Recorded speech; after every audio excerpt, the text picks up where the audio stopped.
Cuentan las leyendas que en la época de dioses y seres fabulosos que poblaban la tierra, vivía en Grecia un joven llamado Orfeo, que solía entonar hermosísimos cantos acompañado por su lira.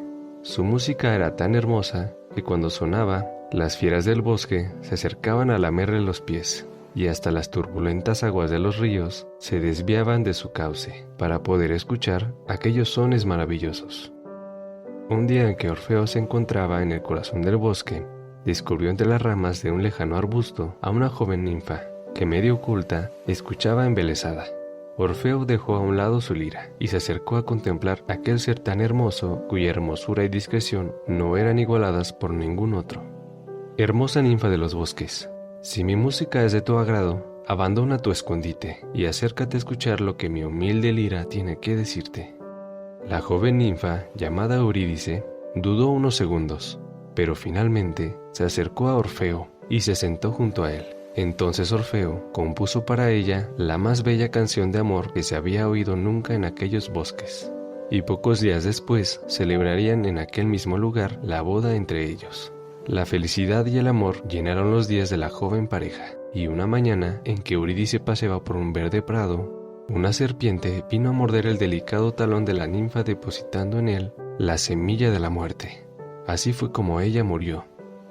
Al enterarse de la muerte de su amada, Orfeo cayó presa de la desesperación. Lleno de dolor, decidió descender a las profundidades infernales para suplicar que permitieran a Eurídice volver a la vida. Aunque el camino de los infiernos era largo y estaba lleno de dificultades, Orfeo consiguió llegar hasta el borde de la laguna Estigia, cuyas aguas separaban el reino de la luz del reino de las tinieblas. Ahí entonó un canto tan triste y melancólico que conmovió al mismísimo Carón, el barquero encargado de transportar las almas de los difuntos hasta la orilla de la laguna. Orfeo atravesó en la barca de Carón las aguas que ningún ser vivo puede cruzar.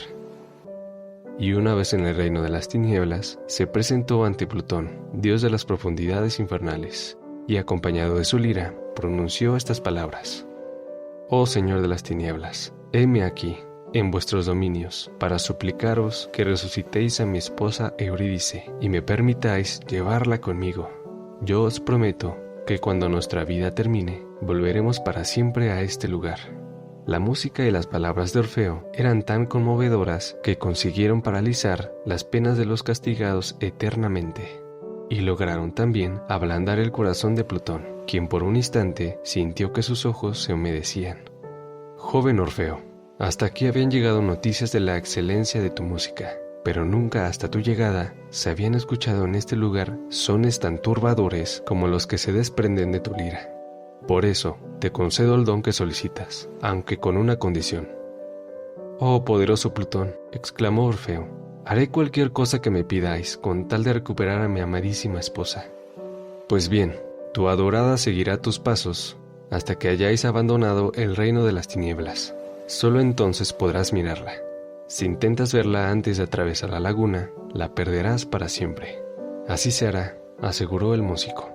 Y Orfeo inició el camino de vuelta hacia el mundo de la luz.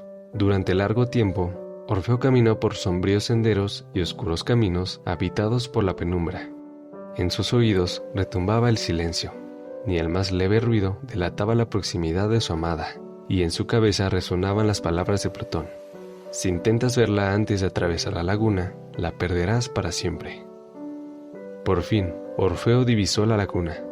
Ahí estaba Carón con su barca, y al otro lado, la vida y la felicidad en compañía de Eurídice. ¿O acaso Eurídice no estaba ahí, y solo se trataba de un sueño?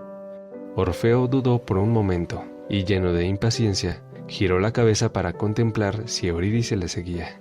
Y en ese mismo momento, vio cómo su amada se convertía en una columna de humo, que él trató inútilmente de apresar entre sus brazos, mientras gritaba, preso de la desesperación. Orfeo lloró y suplicó perdón a los dioses por su falta de confianza, pero solo el silencio respondió a sus súplicas, y según cuentan las leyendas, Orfeo, triste y lleno de dolor, se retiró a un monte donde pasó el resto de su vida sin más compañía que su lira.